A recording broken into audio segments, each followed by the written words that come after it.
mga anak ng Diyos. Sa pagkakataon ito, kayo ay aking binakaskas.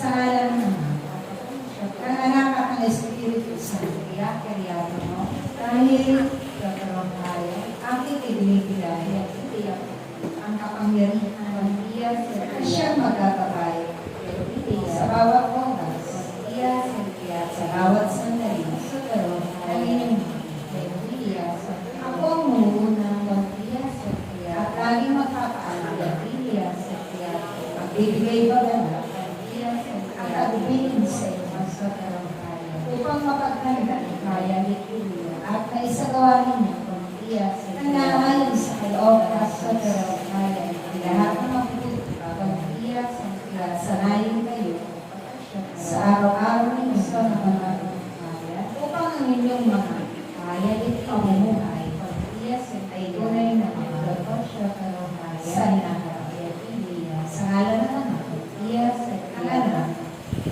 ng Espiritu Santo. Amen. Pinasbasa na po kayo ngayon mga kapatid. Yan.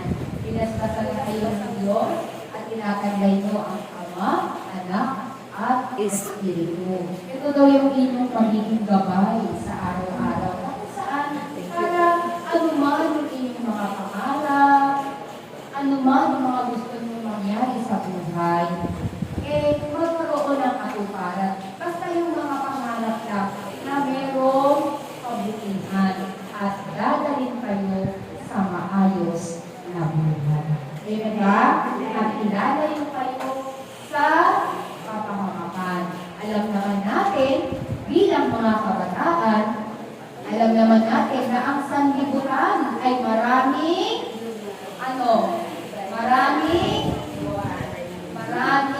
paanyaya, especially yung gadgets, diba? Maraming paanyaya sa sanlibutan.